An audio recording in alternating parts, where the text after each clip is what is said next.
Welcome back to Talk Nerdy to Me, a financial guide for entrepreneurs, where we dive deep into the financial issues that small to mid-sized businesses and high-growth companies face. And then what do? We explore practical solutions to overcome them. I'm Michelle Delker, founder and CEO of the Stanley CFO Group. And today we have a special guest joining us. This is one of my dearest friends, someone who truly exemplifies the qualities that all entrepreneurs deserve in a partner. He's a very special partner. Please welcome Nick Scarsella, co-founder and CEO of Imperium Data. Thank you, Michelle. Good to be here. It's good to be here. He's already off script. Thank you so much. So before we dive into today's topics, it feels like you should introduce yourself to the people. I could introduce you. I have a whole bio from ChatGPT and then also from my personal profile, of the last 5 years of knowing you, but I'll let you take a crack at it yourself. Where are you from? What is your educational background? What drew you to the technology sector? And how did you find your way into founding this incredible business? Oh, wow. What a long story. I don't think we have enough time today for that. But if I gave you the elevator pitch. Where are you from? I am from upstate New York. I grew up in upstate New York. I went to school at West Virginia University, originally as an engineer. I thought engineering was great until I did math with letters. I realized I did not like math with letters. Went into business school. Math with numbers was much more suitable to my brain. From there, I got a finance and MIS degree. Finance and accounting. Accounting was kind of brilliant to me as a 20-something. From there, I moved to Deloitte. Deloitte people, you can still see the scars. Yes, I still have scars. They cut my teeth for 4 years, so to speak. Back in those days, it was you have to bill 60 hours a week, 70 hours a week. He says back in those days because today it is not that way. No, it is not that way today. And in a way, it grew me greatly as a professional. From there, I moved to Tampa. That was 18 years ago. 18 years ago, came down here, joined Xerox in their mergers and acquisitions group. Worked in M&A for a good period of time. Obviously, the 2008 happened, and mergers and acquisitions became stale for a couple of years. And I was really burned out of finance at that point. Burned out of finance? Yeah. Stop it. Obviously, from a financial perspective, I didn't want to do spreadsheets anymore. I had seen enough. I had done enough. And for me, I wanted to get into sales. Family background in sales. My father was a great salesperson. What did he sell? So for him, it was insurance, and then it was cars. My dad was an insurance and car salesman. It was insurance, and then we're related. Yes. Then, so for me, I wanted to get into something that applied my background. I started with software sales, primarily software consulting, development. Spent a couple years there. Didn't love selling people. It's an undependable product sometimes. And from there, I went to work for a client who was selling network hardware, selling a box to solve a problem seemed a little bit more in my wheelhouse, and going to best in class solutions. That company did well. I learned a ton, and then they were sold about 7 years ago. And in that time, I had an opportunity. It was kind of a time to look at a new job, new role. I looked at the manufacturers or OEMs in our space, the Juniper, the Cisco, HP, Aruba, et cetera. And getting a job there was going to take about 6 months, 9 months. My business partner today, Brian, and I were sitting at the bar at Bahama Breeze, and decided, what if we went at it for ourselves? We knew what we wanted. We knew what we could do. He had a great book of business. I knew how to run the company. We got started. 6 months later, we had a very viable business, opened our first office, and off we went. So today, Imperium Data, there's a lot of accolades. Sometimes I get a little shy about naming them, but today, a CRN Triple Crown winner to kind of be an all-encompassing IT solutions provider. So he's pretty humble. Brian Hill is pure magic. I think an incredible co-founder and business partner. It's the best partnership I've ever seen with all of the organizations that I've worked with. Partnerships can be tough, but you each have such a unique skill set and bring so much magic to the table. It's incredible what you do. And people might be asking, a technology partner, this is the Entrepreneur's Financial Guide. How's this relevant? Well, you mentioned you worked for a lot of bigger businesses, as did I. And when we worked for those bigger businesses, we had teams of people. All of our technology was managed in-house. That's what made sense. But times have changed, and also small to mid-sized businesses, we know, don't typically have the same number of dollars to spend. And so a lot of times they're not able to leverage economies of scale and have that function in-house.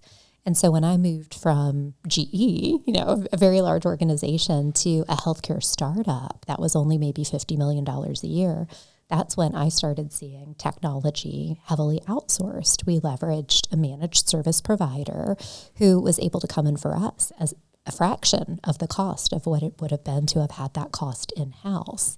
And so even though it's a lot less expensive to technically outsource it, for me, it's still a notable line on the P&L. And when you have a notable line on the P&L, something that you want to scrutinize. Did I get my history right? So I think you and I are old enough to remember the days in which He'll be 44 soon. Yes. So we're old enough to remember the days that IT wasn't such a big spend, or it really was only a big spend for those large organizations, the Deloitte, the GEs, et cetera.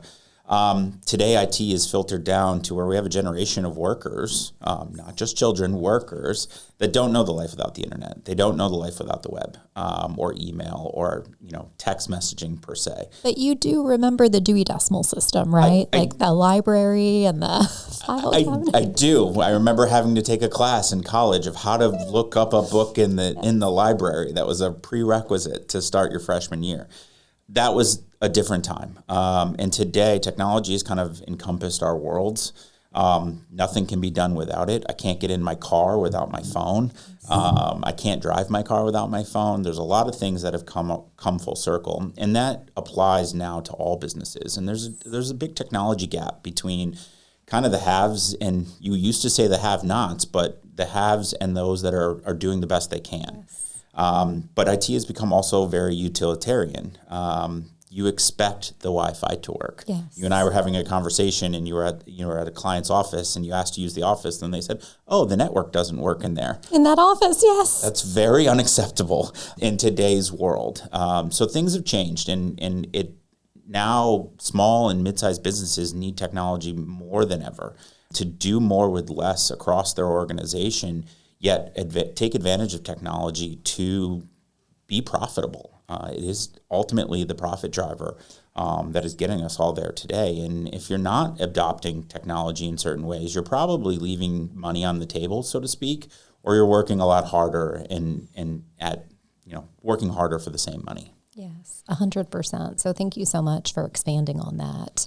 For me, what I've noticed in moving from much larger to smaller organizations is that a lot of times the smaller organizations aren't always receiving the same level of service or sometimes expertise or care.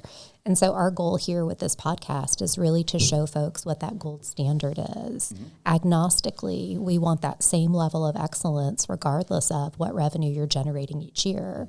And so you and I met almost 5 years ago. It was February of 2020, Rolf Arnhem's key group. I remember I was scared of you because you were frantically melting your keyboard in the middle of the meeting. And it's because the business was blowing up. It was taking off. Yes, year two. And at that time, I was working with a $300 million healthcare organization. And as their CFO, technology was one of the things that I oversaw. And we needed help. And I reached out, and you were able to do some extraordinary things for us. But after I left and launched my business, I worked with much smaller businesses. And I remember a local not-for-profit, maybe doing $3 million a year. And when you came in, I saw you execute the same level of expertise, diligence, and care. And so for me, you became the number one provider. Because we know, right, like small to mid-sized businesses, they're really the backbone, the heartbeat of our economy. And it's just not right to not be served appropriately because you don't have that big top line. What I really love is that there's a customer-centric approach, and it doesn't happen by accident. That's what we care the most about, focusing on those relationships so folks can get the best and brightest and do their best. So for you, what I love so much is the focus on the relationships and how the excellence is delivered regardless of what your fee is. So tell me about that, because that can be a unique approach. So I get that question a lot. Like, what's your differentiating product line? What's your go-to-market? How are you changing? And a lot, my answer at the end of the day is service, and it's people.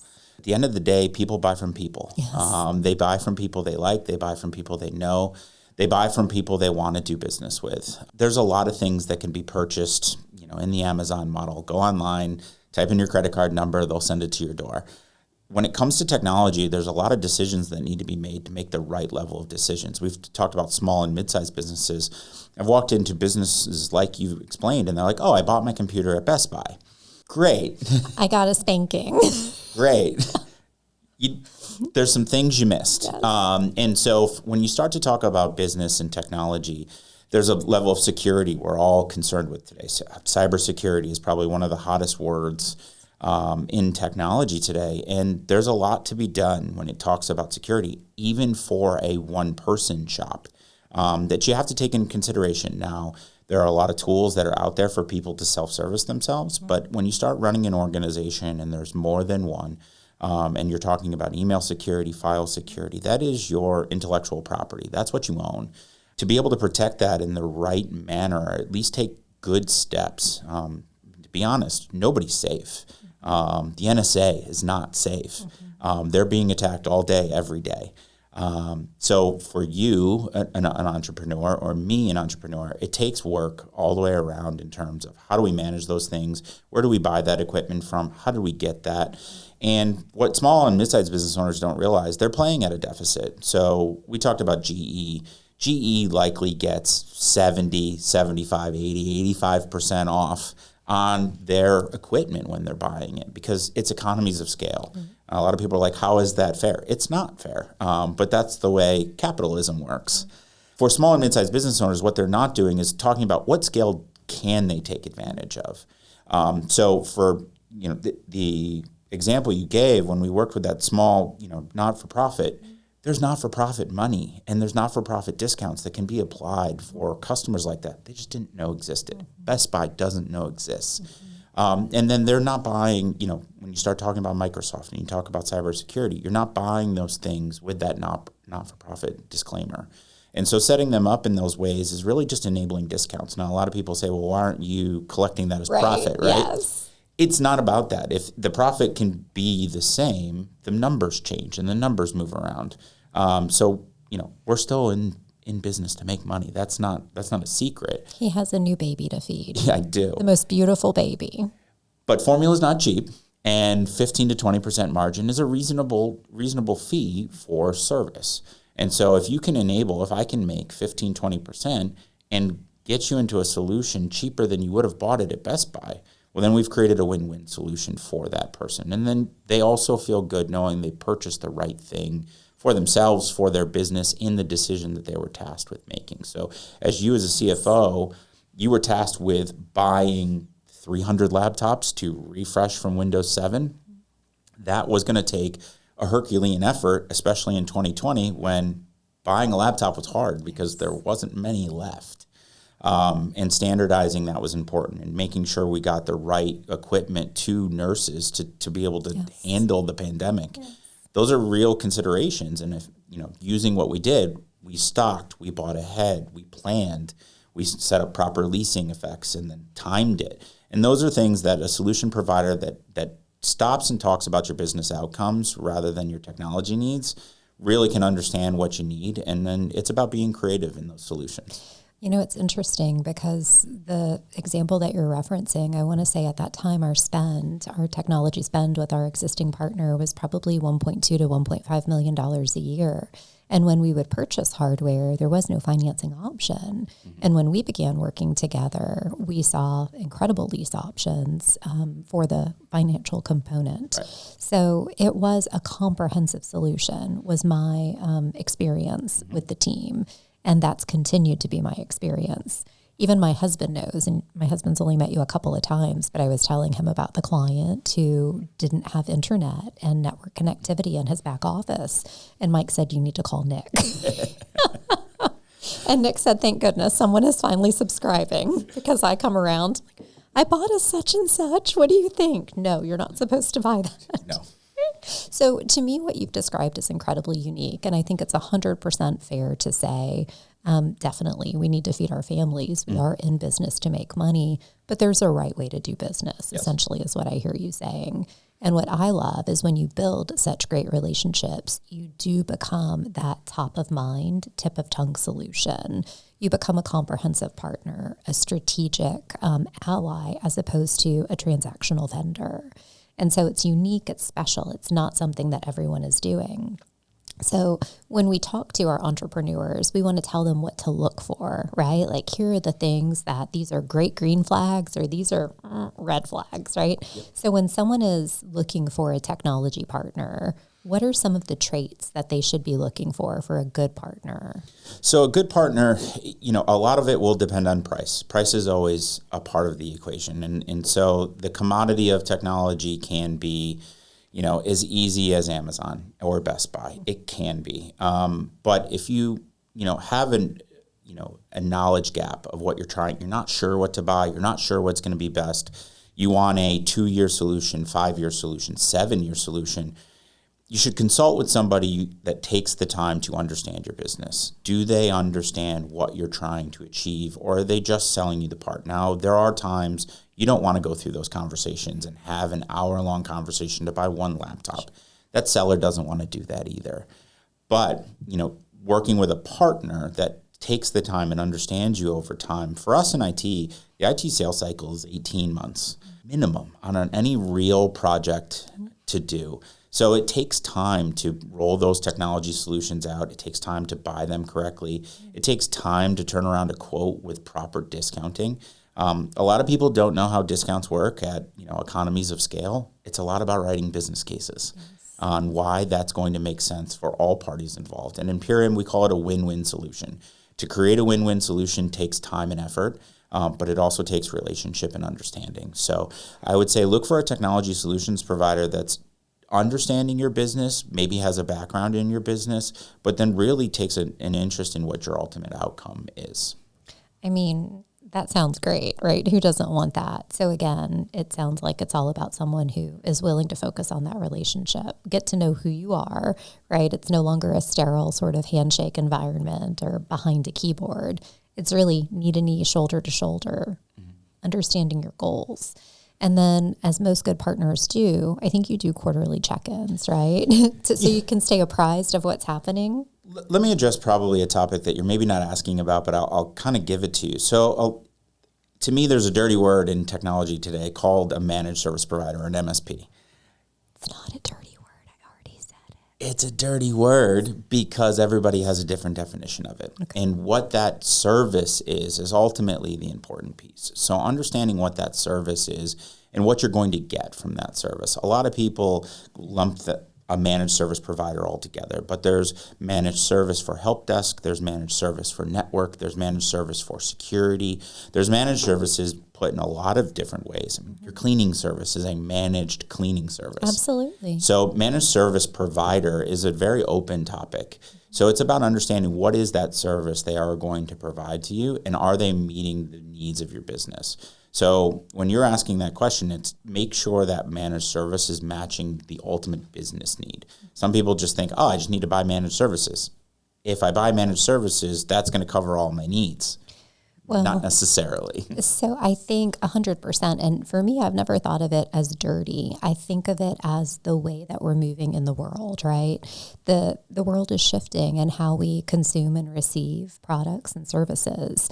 And because the standards have increased so exponentially over the last, 20 or so years, this is the best way to be able to procure the right level of talent, expertise, and overall excellence. So IT has become so vast. There is no more IT generalists. Because when we were dating ourselves earlier in this conversation, there's no more one guy does all of IT. Well, you talk to someone and they say, my husband works with computers. And I'm like, that's precious. That is very precious. Yes. The job in IT is now spread across 30 people if you were going to talk about all the different aspects of what you need.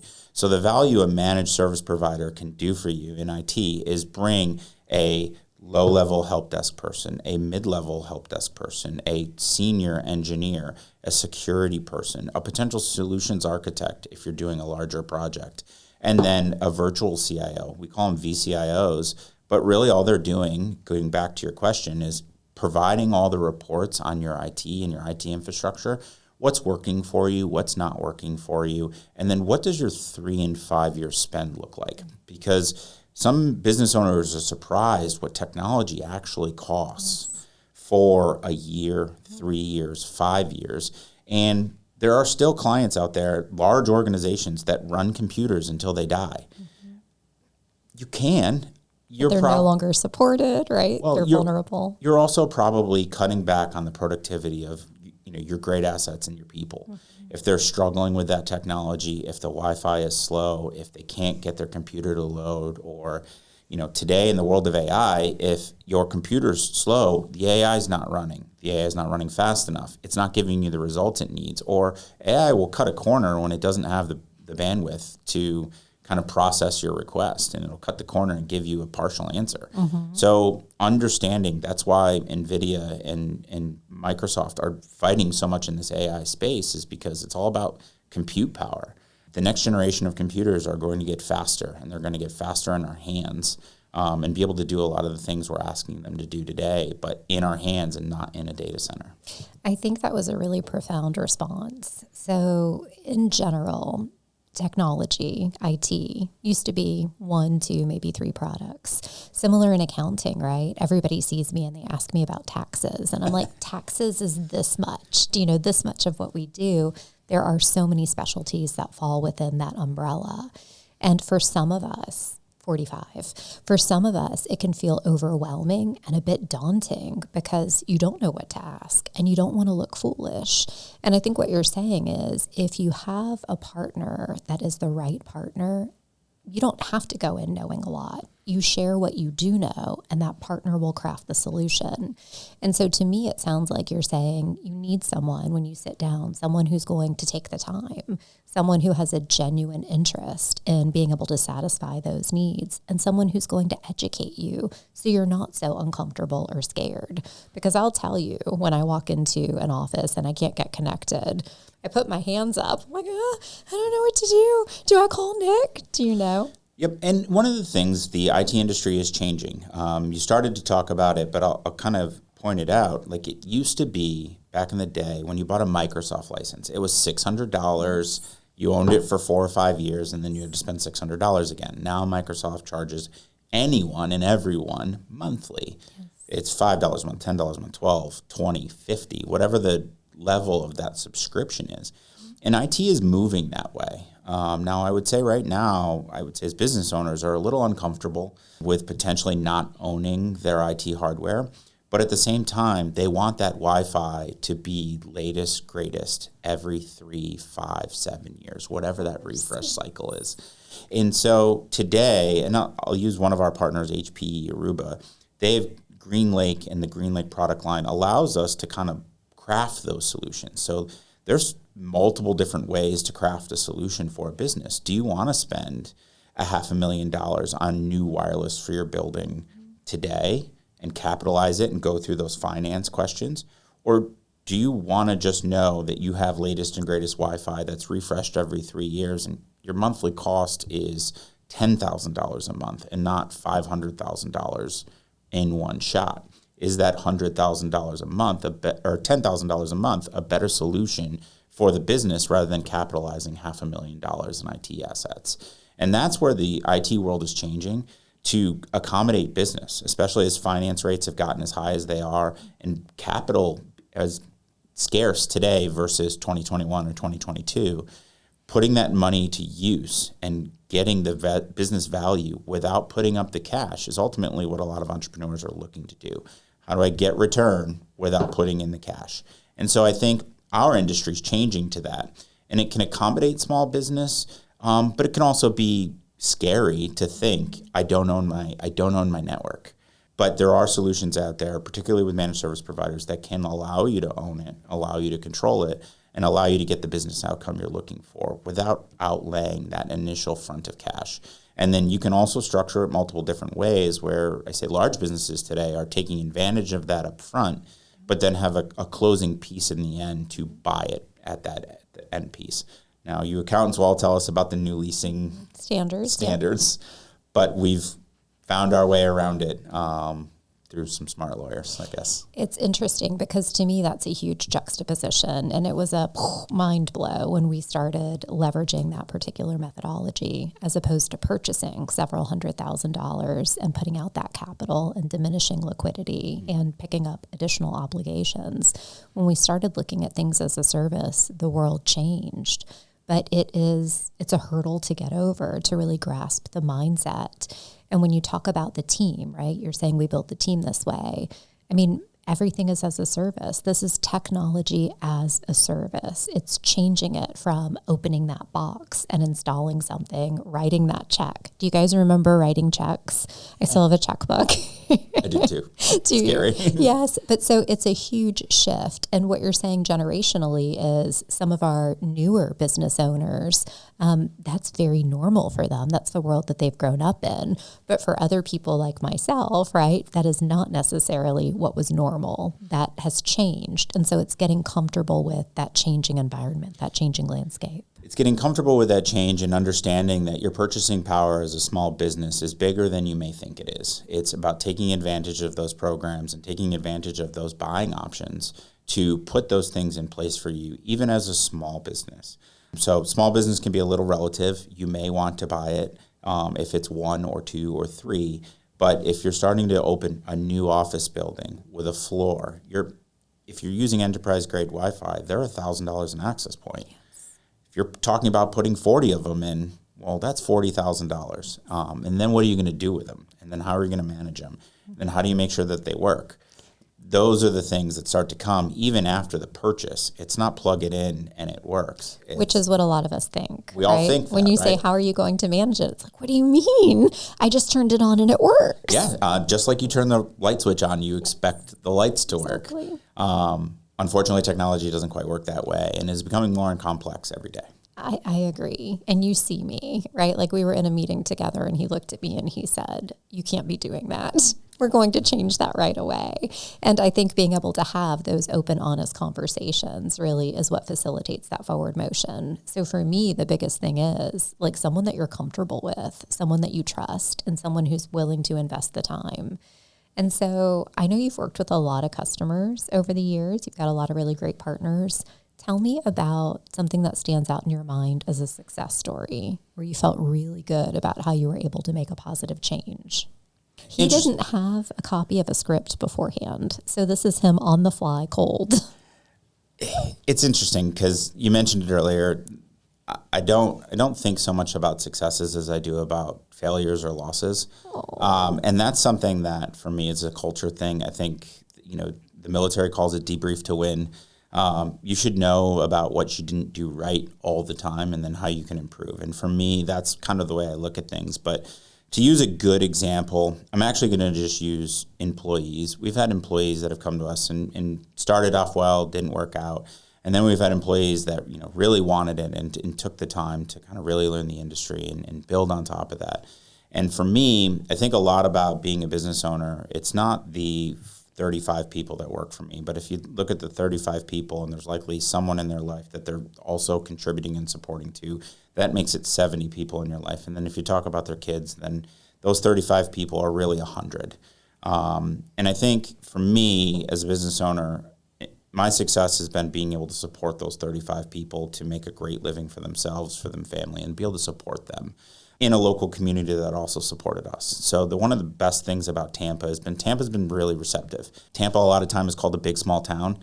It really is. And when you become a business owner in Tampa, you do get community support. There's a lot that comes with it if you're willing to buy in and you're willing to talk and interact with the community. So for me, you talk about those business, that success is in those 35 that Brian and I have been able to work side by side daily and really help them, impact them and then their family, their immediate family, and then their kids, and then their family in general. So I look at those 35 people are really 100. So for me, I'm able to help support 100 people in the Tampa Bay area. that's probably the biggest success, looking to continue to grow that, and how that impacts and grows throughout the state of Florida and then the Southeast is really what my focus is. So my greatest success is being able to, really employ those 35 people to be successful in their realm. That is a glimpse into your soul, right? So the company launched in 2018. And you still have your 2 original salespeople that were on the team, right? Back when you launched, they're still there. They are contributing on just an incredible level. They're absolute rock stars, those folks. And you do overall have really great longevity. Folks come and they want to stay. And that's kind of a coup when you're talking about having gone through the startup stage, because that's highly volatile. It's not for the faint of heart. It's not something that everyone can buy into.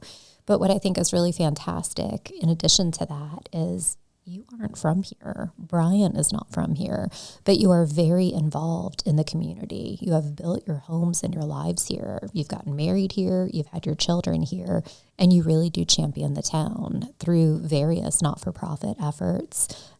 Didn't you also win SBOI Startup of the, was that 2020? So yes, sitting here as a fellow SBOI winner, we did win 2020. Interesting year to win it in the COVID year. It was an interesting celebration. We went on to win the U.S. Chamber as well the year after, which you're going to have to put your application together here soon. The thing is, he doesn't tell anyone this. Like, he mentioned it offhandedly 4 years after it happened, after he won. Yes.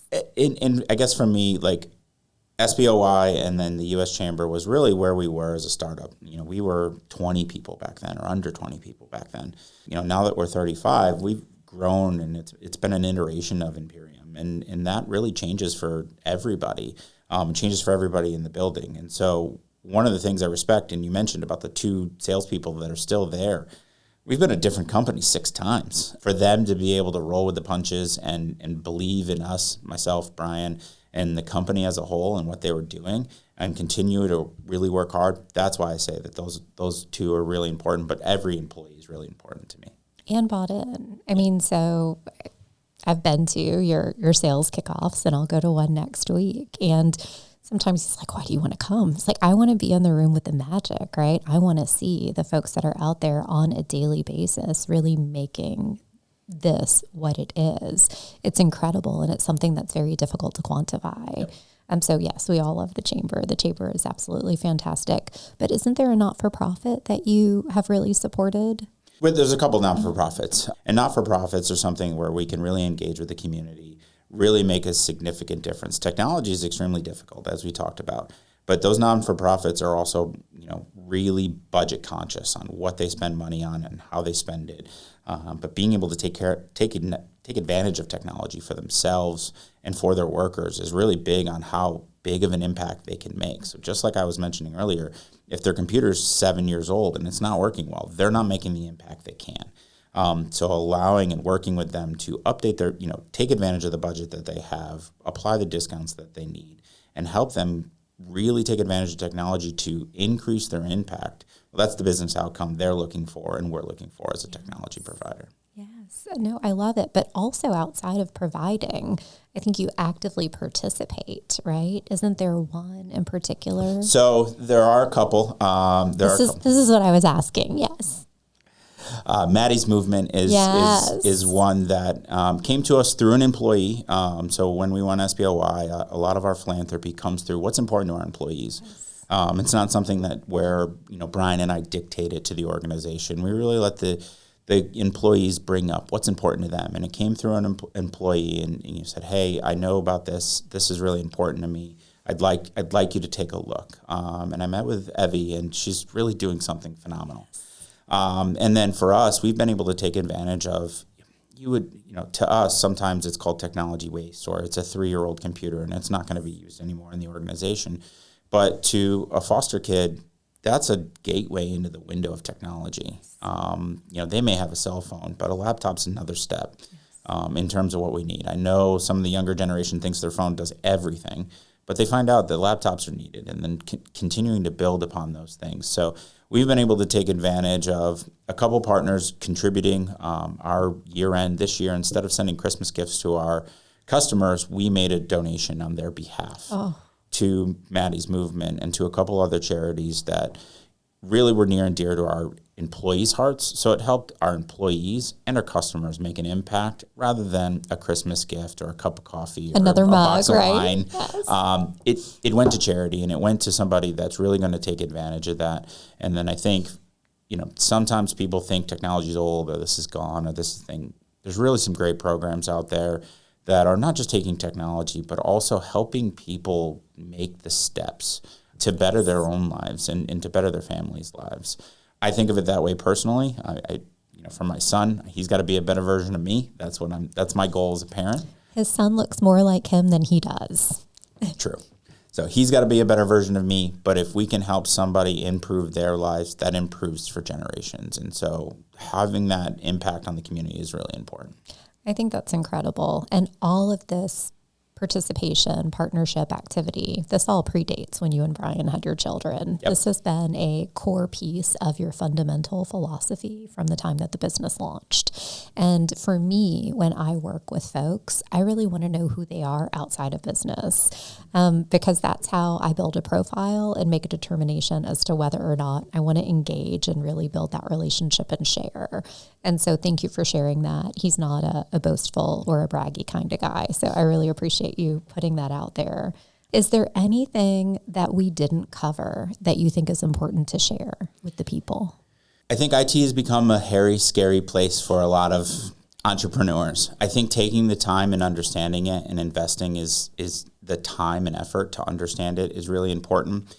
If I could give the best word of advice to anyone, and this is multi-generational, AI is the hot button word we're all using today. But really, everybody's going to need skills in and around AI. A lot of people assume AI just does it for you. AI takes a lot of work. The knowledge gap in AI prompting and understanding how to use AI, large language models, in work, in your personal life, now your phone comes with it, with Apple Intelligence and Gemini. Learning how to prompt AI to ask it correct questions or to get correct answers for your questions or develop the right answers. Or, I know everybody's worried about high school kids, writing their paper. If they're smart enough to tell it all the prompts they need to get it to spit out a decent product and then take the time to edit it to where it's not AI, that kid's on to something. I think every adult that's still in the workforce, and even if you're not, even if you're aged out of the workforce, learning how to prompt AI will be an essential skill to life as we continue to move along. Do I think every business needs to invest in AI today? If you read in any news article, they're going to tell you yes. I think there's still time for those things to be worked out, and I think there's going to be a lot of services built around AI that will be able to be purchased at a discount 5 years from now that are expensive today. So I think taking the time to understand AI, understand how to prompt language models, and then utilize those language models to help you in your day-to-day will be an ultimate skill that every entrepreneur needs, but every child needs to be learning today.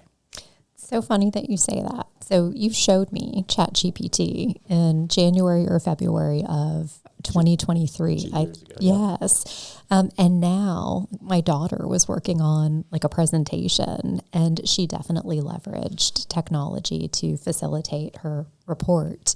But it does take a lot of work to prompt it appropriately, to revise, to go back and to adjust. But in general, it is a game changer. And I think it's very similar to how technology has changed our lives in other ways. Back in the day, we really did used to be pencil and paper. Ledger paper is how we would do things. It would take a week to reconcile a long bank account. We all had carpal tunnel from using a calculator. Yes, and like calluses, and we needed a lot of lotion. But now you can do it literally in 10 minutes because of embracing that. And if you bump into someone who's trying to do it manually, it doesn't work any longer. So I think that is, for me, great insight. This is how we're moving. This is the way of the world. So I think the best way to look at it is just like, the cotton mill was going to change industry and the textile industry. AI is going to change the way we all work. It's not necessarily going to be replacing people, but it is going to allow us all to do more with less, faster. Yes, and operate at the top of our license, which I think is the goal. Like, we want the thought-provoking work, right? Yep. That's what we want to focus on. So are you guys still taking on new clients? So yes, we have a local sales team of 7. We have a total sales team of 11, but primarily in the Southeast. Always looking to help with IT infrastructure projects and problems, and technology needs in general. We do run a managed service practice.